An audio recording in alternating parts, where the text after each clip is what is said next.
Ahora vamos a continuar con el sábado antes de la Pascua y vamos a ver a las profecías del Antiguo Testamento. Y cuando examinamos todas las profecías que tienen que ver con la venida de Cristo, la primera venida de Cristo, y hay muchas, muchas, como también hemos puesto muchas de ellas, ¿verdad? En una armonía de los evangelios, así como en la Biblia también están en el libro de la Pascua. Hay 28 profecías que se cumplieron en un solo día, en el día de la crucifixión. Así es de que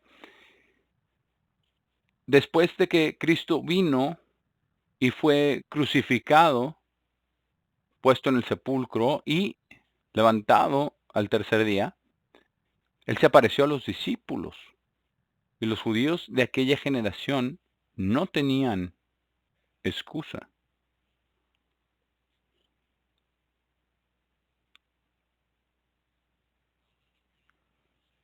Ahora vamos a leer aquí en Isaías 53. Y este es un capítulo bien, bien completo porque nos habla acerca de por qué vino Él, la razón por la que fue crucificado, la razón por la que tuvo que sufrir. Versículo 1, Isaías 53, 1. ¿Quién ha creído nuestro reporte y a quién es revelado el brazo del Señor? Porque Él crecerá delante de Él como una planta tierna y como una raíz fuera de tierra seca.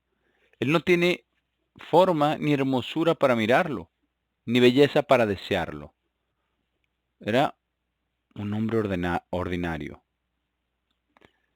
Pero pongamos atención a lo que dice en el versículo 3, porque esto nos dice exactamente lo que él iba a pasar. Despreciado y rechazado de los hombres, un hombre de dolores y familiarizado con la fricción.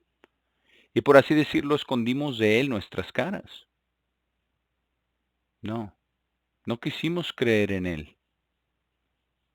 Pensemos en todas aquellas personas que Jesús sanó y alimentó y a quienes les predicó. Fue despreciado y no lo estimamos. Ahora, pongamos atención a lo que dice aquí, como dice en Primera de Pedro, capítulo 2, que Él llevó en su cuerpo nuestros pecados. Versículo 4, sin duda ha soportado nuestras enfermedades y llevado nuestros dolores. Aún así lo consideramos aquejado, golpeado de Dios y afligido. Ellos decían que se lo merecían, ¿no? Que le estaba engañando a la gente, que estaba armando revueltas. Pero el versículo 5 responde la pregunta. Y yo quiero que usted piense esto en relación a su vida, en relación a su relación con Dios y en relación a su estudio y a la oración. Versículo 5, pero fue herido por nuestras transgresiones. Él llevó en su cuerpo nuestros pecados. El pecado, en realidad, el pecado de todo el mundo. Aplastado, versículo 5, aplastado por nuestras iniquidades. Él literalmente fue golpeado hasta ser destruido por los azotes. El castigo de nuestra paz fue sobre él. Ahora, esto fue parte de cargar con nuestros pecados, para que cuando nos arrepintamos y vengamos a Dios, podamos tener paz con Dios. Y veamos lo que Dios tuvo que pasar para traer esa paz a nosotros y para que pudiéramos acercarnos a Dios. Ya hablaremos un poco más de esto sobre la fiesta, durante la fiesta de panes sin levadura. Y con sus latigazos sobre nosotros mismos somos sanos. Eso es lo que necesitamos buscar. Necesitamos buscar a Dios para sanidad. Hay muchas cosas que pueden hacerse con hierbas y métodos naturales, pero muchos doctores y médicos en la actualidad realmente no saben lo que necesita hacerse. Así que necesitamos buscar a Dios en fe y confiar y tener entendimiento. Ahora, ¿hay algo demasiado difícil para Dios? No. Precisamente por eso es que en relación a la Pascua necesitamos entender que al participar del pan quebrado, estamos hablando de su cuerpo quebrado, el cual fue quebrado por nosotros. Y aquí está la razón. Vuelve a hacer referencia al rebaño, el cual hicimos referencia antes. Versículo 6. Todos nosotros como ovejas nos hemos extraviado. Hemos vuelto cada uno a su propio camino. ¿Sí? Nosotros usamos nuestra naturaleza humana que nos hace pensar que podemos hacerlo todo y que podemos hacer las cosas que funcionen. Nos hace pensar que somos muy inteligentes, que sabemos mucho. Pero ¿por qué es que los seres humanos más cultos que ha habido jamás están al borde de destruir el mundo entero? Piensen en eso. Versículo 6. El Señor ha colocado sobre él la iniquidad de todos nosotros. Quiero que piense usted en esto cuando usted esté tomando la Pascua, mañana en la noche, dice. Y que piense en las cosas que él pasó, que él tuvo que pasar. Versículo 7. Él fue oprimido y afligido. Aún así, no abrió su boca en resistencia. Eso es lo que significa. Él puso su vida por las ovejas. Es traído como un cordero al matadero y como una oveja delante de su esquilador está mudo. Así él no abrió su boca. Por opresión y juicio fue quitado. Cada acusación en contra de él fue falsa. Eso fue un juicio nulo, verdaderamente. Y ¿no es eso interesante? La forma en que trabaja Satanás y el pecado juntamente. Y con su generación, ¿quién consideró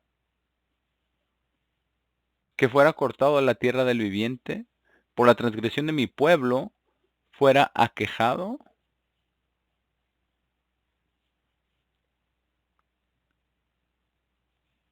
Algo increíble. Pero ¿cuántas personas verdaderamente lo entendieron? Porque ni siquiera los apóstoles tuvieron entendimiento hasta después que él fue resucitado y volvió y ahí y se les apareció para abrirles la mente.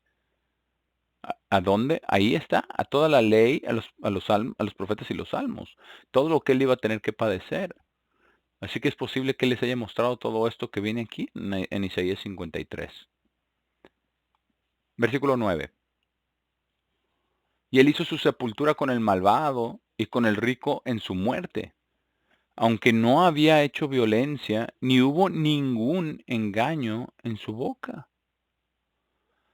Ahora quiero que piensen en eso, sin engaño. ¿No es acaso esa una de las cosas más grandes, de las faltas más grandes de la naturaleza humana? ¿El engaño? Así es. Es lo que dice en la palabra de Dios, que el corazón es desesperadamente malo y engañoso sobre todas las cosas. Porque ¿cómo es que nos metemos en problemas? Al engañarnos a nosotros mismos, al no venir a Dios. Versículo 10. Aún así, el Señor deseó. Miren lo que dice ahí. Fue la voluntad de Dios y de Cristo, el deseo de ellos. Dice que Él hiciera esto. Ahora vean cuánto sufrió según lo que dice esta profecía. Aún así el Señor deseó aplastarlo y lo ha puesto en aflicción. Tú harás su vida una ofrenda por el pecado. La única ofrenda por el pecado que verdaderamente puede quitar los pecados de los seres humanos. El Creador manifestado en la carne. El Cordero de Dios que quita el pecado del mundo. Y de eso se trata la Pascua. Nosotros estamos en pacto con Dios a través de ese sacrificio para la primera resurrección. Piensen en eso, piensen en lo grande que es ese llamamiento. Y Cristo lo hizo posible a través de todo lo que Él hizo.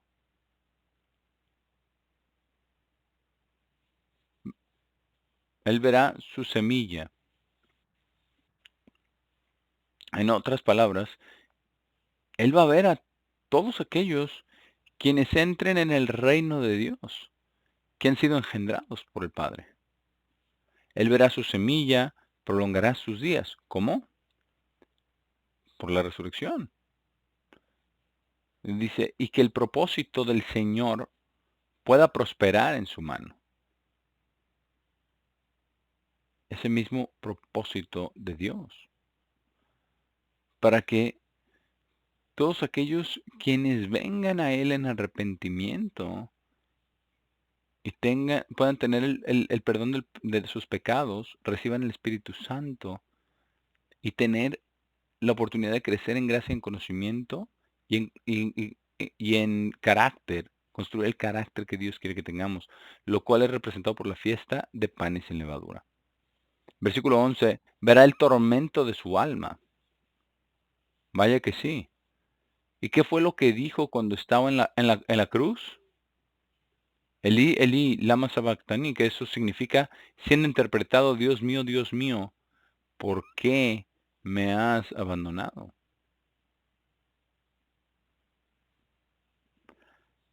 Ahora, en todas las vidas de las personas, yo quiero que piensen esto. ¿Cómo Cristo se identifica con cada ser humano? Porque todo ser humano llega al punto de preguntarse, ¿por qué estoy sufriendo lo que estoy sufriendo? ¿Y por qué estoy pasando por esto? Bueno, Jesús tuvo que sufrir eso para que nosotros pudiéramos venir al Padre. Versículo 11, verá el tormento de su alma, estará completamente satisfecho. Por su conocimiento, mi siervo justificará a muchos y llevará sus iniquidades. Ahora vamos a ver qué fue lo que él hizo para cumplir esto. Vamos una página atrás a Isaías 50, versículo 6. Y noten que Jesús profetizó esto como el Señor Dios del Antiguo Testamento. Y luego vino como el Mesías. Versículo 6, Isaías 50. Y di mi espalda a los golpeadores, a los azotes, y mis mejillas a ellos que arrancaron el pelo. Le estaban arrancando el vello de la barba. No oculté mi cara de vergüenza y esputos. Y leemos eso en el Nuevo Testamento, que eso fue exactamente lo que él sufrió. Versículo 7, porque el Señor Dios me ayudará. Por tanto, no he sido deshonrado. A cuenta de esto he puesto mi cara como un pedernal y sé que no seré avergonzado. Es algo asombroso porque él tuvo eso en su mente durante todo el tiempo que estaba soportando lo terrible de la crucifixión. Ahora vamos a Isaías 53, al versículo 11. Vamos a volver a Isaías 53, versículo 11. Dice, verá el tormento de su alma, estará completamente satisfecho. Por su conocimiento mi siervo justo justificará a muchos y llevará sus iniquidades. Por tanto yo dividiré para él una porción con el grande, y él dividirá el botín con el fuerte, porque ha derramado su alma hasta la muerte. Recuerden lo que dice en Ezequiel 18, el alma que pecare, esa morirá. Él murió, no porque él hubiera pecado, sino por los pecados que él cargó consigo, que representaban los pecados del mundo entero. Es algo asombroso. Versículo 12, fue contado entre los transgresores y llevó el pecado de muchos e hizo intercesión por los transgresores. Ahora, ¿qué hizo? Por eso. Ahora, no está hablando solamente que tenemos a Dios acceso para el perdón del pecado, aunque eso es cierto. Pero, ¿qué fue una de las primeras cosas que dijo cuando lo colgaron en la cruz? Dijo: "Padre, perdónalos, porque no saben lo que están haciendo". ¿Por qué? Porque ellos estaban totalmente entregados a Satanás el diablo para cumplir esto, el sacrificio de Dios que quita el pecado del mundo. Satanás pensaba que si podía matar a Cristo, que él podría llegar a ser el Dios de este mundo, que él podría llegar a ser como Dios, pero Cristo no pecó. Él fue levantado entre los muertos. Ahora vamos a Salmos 22. Y aquí vamos a ver una de las mismas palabras de Jesús cuando estaba en la cruz. Y estaba escuchando a todos los que estaban ahí, lo rodeaban burlándose, ¿verdad? Si tú eres el Hijo de Dios, baja de la cruz y sálvate a ti mismo, y entonces te creeremos. No, no podía hacer eso porque él tenía que morir. Bueno, ya, he citado estas palabras del Salmo 22:1, pero él tenía que llegar a este punto. Por eso, precisamente, la oscuridad cubrió desde la hora sexta hasta la hora novena. Toda la tierra fue cubierta por oscuridad, que equivale a las 3 de las 12 del día a las 3 en punto. Oscuridad cubrió la tierra. Imagínese todo lo que pensaron las personas. ¿Qué día? Cuando él murió, ese velo grandísimo que cubría la fachada del templo, que por cierto era muy, muy grueso, y esa gran piedra que lo sostenía, como a unos 30 metros arriba en el aire, este gran velo. Llegó el terremoto, al golpear, se rompió, se rompió todo y cortó el velo, que no era delgado, era bien grueso, y se partió a la mitad, simbólicamente mostrando que el camino hacia Dios fue abierto a través del sacrificio de Jesucristo. Algo asombroso.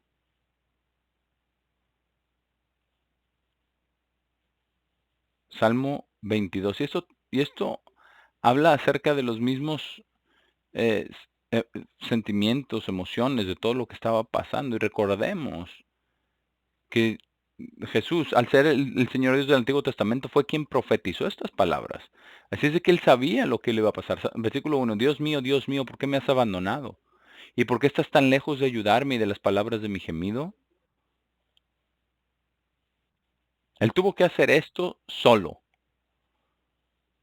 Por eso es que hubo toda esa oscuridad. Versículo 6: Pero yo soy un gusano y no un hombre. Tremendo. No, no dijo: mira, padre, mira lo que están haciéndome, yo soy tu hijo. No, así somos todos los seres humanos. Nosotros no somos más que una mota de polvo, un puntito de polvo, ¿verdad? Como tenemos el libro que nombramos de una mota de polvo a un hijo de Dios. ¿Por qué nació usted?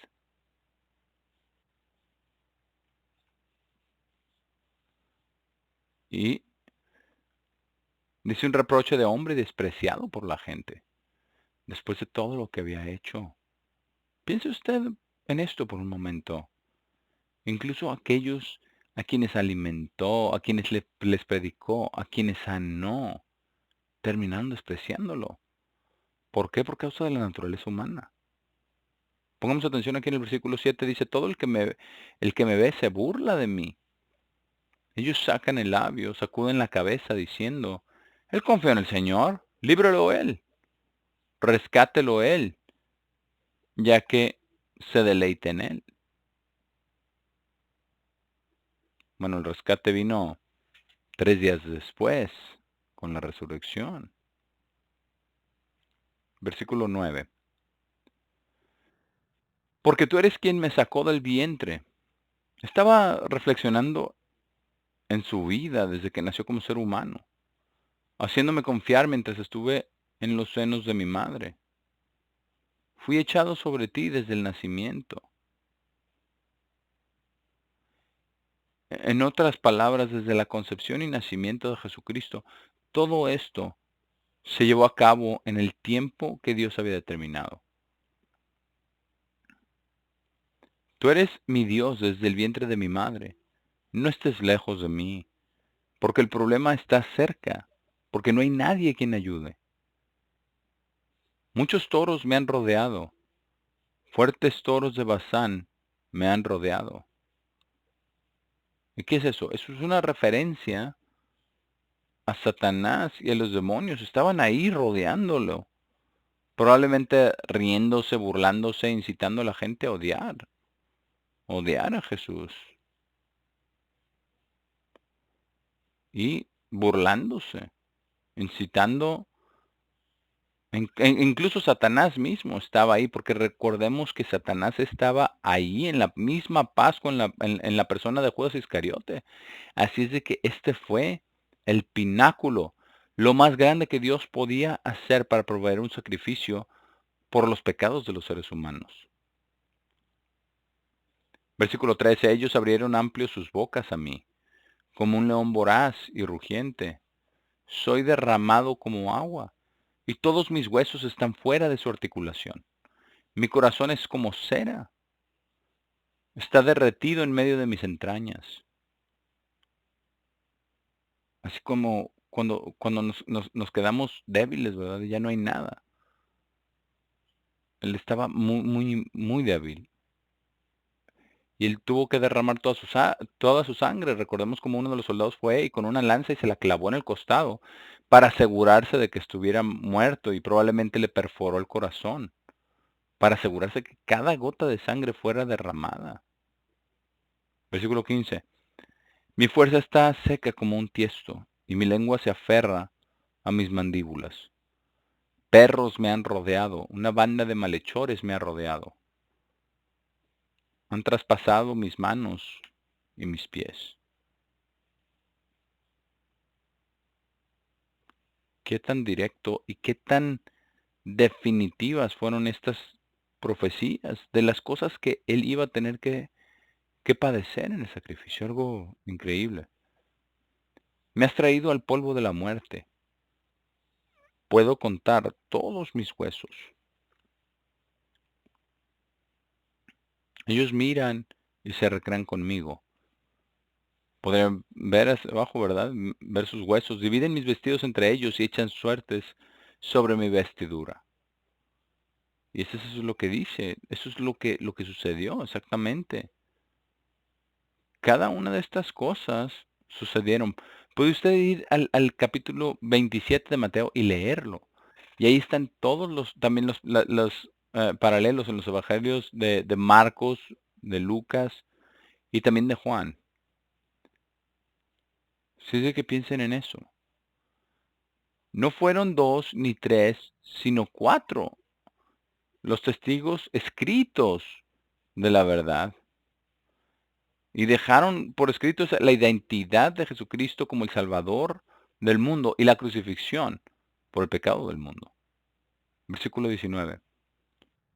Pero tú, oh Señor, no estés lejos de mí, oh mi fuerza, apúrate a ayudarme. Libra mi alma de la espada, mi vida preciosa del poder del perro. Sálvame de la boca del león. ¿Quién era el león? Satanás va como un león rugiente, buscando a quien puede devorar. Sí, y de los cuernos del buey salvaje. Tú me has respondido. Declararé tu nombre a mis hermanos. Eso fue lo que hizo después de que fue resucitado y apareció a los discípulos y les enseñó durante 40 días y 40 noches antes de ascender a los cielos para ir a la diestra del Padre Santo. Versículo 22, declararé tu nombre a mis hermanos, en medio de la congregación te alabaré. Es algo maravilloso, maravilloso, porque así es como Dios trabaja. Ahora vamos al Salmo 16. También es un salmo muy interesante porque tiene que ver con la resurrección de Cristo. Así que mientras nos preparamos para la Pascua, mantengamos todas estas cosas en mente para que entendamos y sepamos con amor y con verdad, con plena seguridad lo que Dios ha hecho y las cosas que Él está haciendo y cómo lo está haciendo para todos aquellos que vienen a Él. Y aquí está el porqué y es maravilloso que haya hecho esto y que podamos nosotros venir a Dios para tener ese perdón y ese contacto directo con Él. Salmo 16, versículo 1. Presérvame, oh Dios, porque en ti tomo refugio. Ahora, eso fue verdad con Cristo y eso es verdad con nosotros también. Todos los días cuando oramos estamos tomando refugio en Dios. Versículo 2. He dicho al Señor, tú eres mi Señor, no tengo bondad separado de ti. Y esa es la lección por la cual nosotros guardamos la fiesta de panes sin levadura. Porque llegamos entonces a entender que dentro de nosotros, por nosotros mismos no tenemos nada, nada de bondad. No hay bondad, nada de bondad que sea como la bondad de Dios en nosotros. Ahora podemos tener algo de bondad una vez que recibimos el Espíritu Santo de Dios, pero eso viene de Dios. Separados de Dios no hay bondad en nosotros. Jesús fue quien lo reveló. En cuanto a los santos en la tierra, ellos son los excelentes en quienes está todo mi deleite. Ahora piensen en eso. Dios se deleita en todo aquel quien tenga su espíritu, los hijos de Dios el Padre.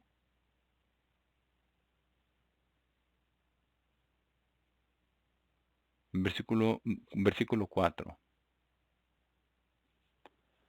Sus lamentos serán multiplicados para los que corren tras otro Dios. No derramaré sus ofrendas de bebida, de sangre, y no tomaré sus nombres sobre mis labios. Pablo también advierte sobre los sacrificios de los gentiles, porque había una ceremonia falsa con pan y vino que tenían las religiones paganas, que eran sacrificados a demonios. Y esto lo menciona el apóstol Pablo en 1 Corintios 10, ¿no? Esto es, esto es de Dios, la Pascua es de Dios.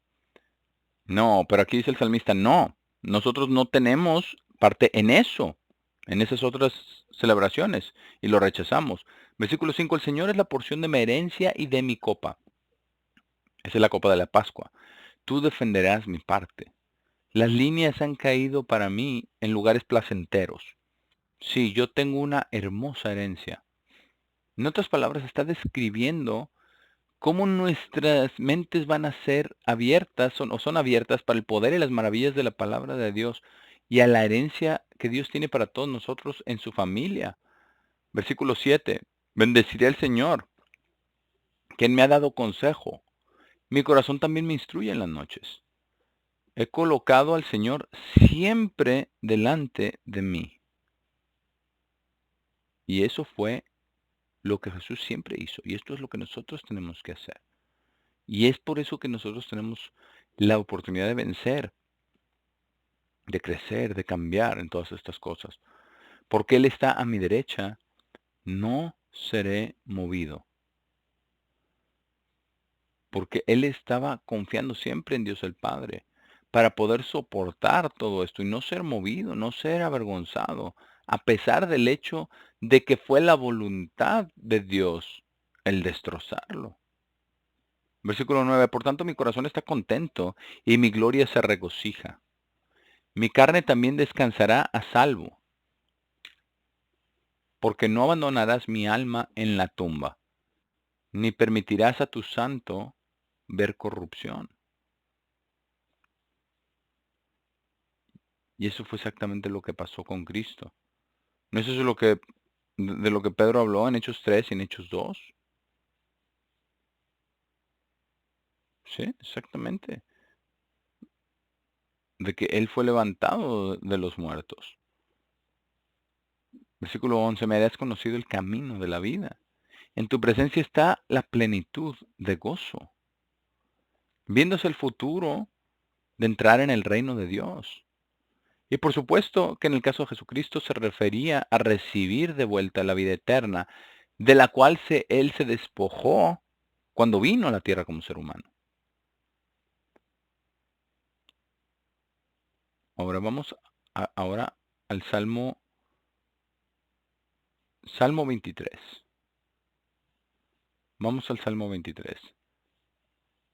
El Salmo 23 es uno de esos salmos que muchos en el falso cristianismo repiten una y otra vez como rito, pero no tienen ni idea de cómo esto se aplicó a Cristo, a su resurrección y a lo que tuvo que pasar.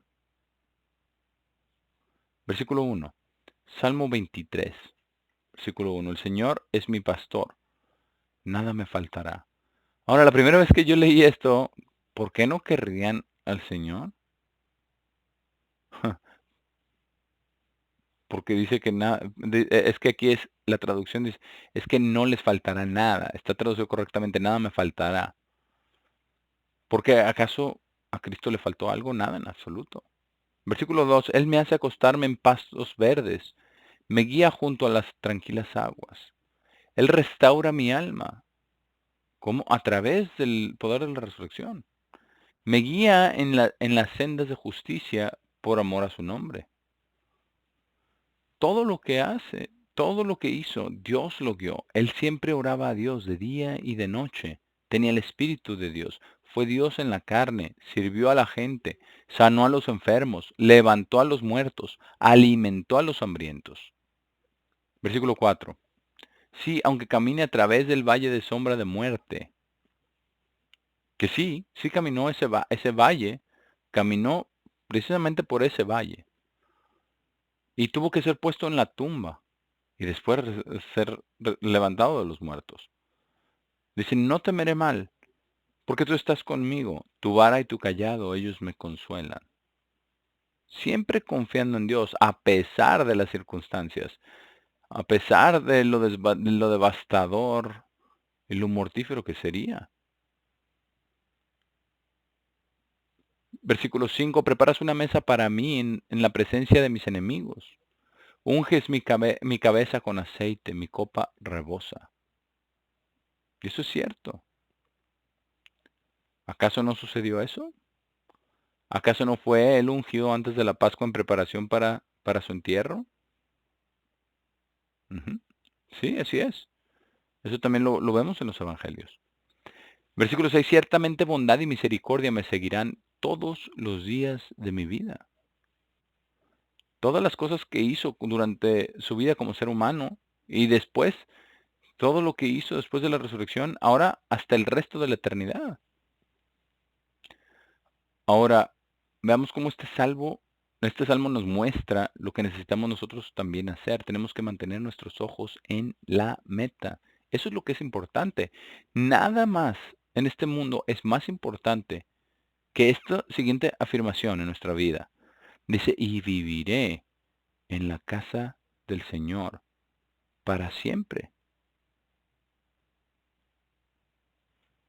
Esto es en la Nueva Jerusalén. Piensen en ello. Vamos a ver qué ocurrió en la resurrección. Veamos lo que sucedió cuando Jesús vino después de ser levantado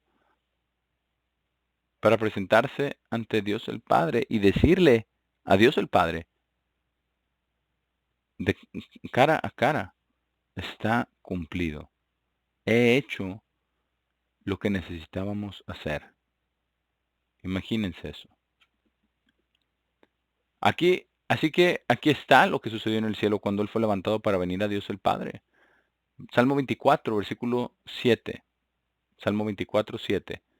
Y vamos a terminar aquí con esto. Levanten sus cabezas, oh ustedes puertas, y sean levantadas, oh ustedes puertas eternas, para que el Rey de Gloria pueda entrar.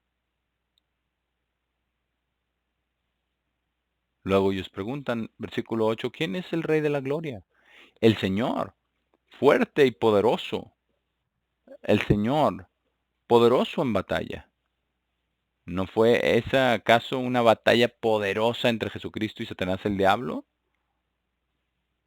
Aún así él salió victorioso, aunque no lo parecía. Poderoso en la batalla. Versículo 9. Levanten sus cabezas, oh ustedes puertas. Levántenlas ustedes puertas eternas, para que el Rey de Gloria pueda entrar. Versículo 10. ¿Quién es el Rey de Gloria? El Señor de los ejércitos. Él es el Rey de Gloria. Selah. Así que ahí tenemos lo que necesitamos saber para el sábado antes de la Pascua. Así es de que anticipémosla, preparémonos para celebrarla mañana en la noche. Que tengan todos una maravillosa Pascua y vamos a continuar con los mensajes de la Pascua, de la noche de ser muy observada y después del primer día de panes en levadura. Todo viene junto y después celebraremos el resto de la fiesta de panes en levadura para que podamos continuar creciendo en gracia y conocimiento, para que podamos vencer y alcanzar el reino de Dios. Amén.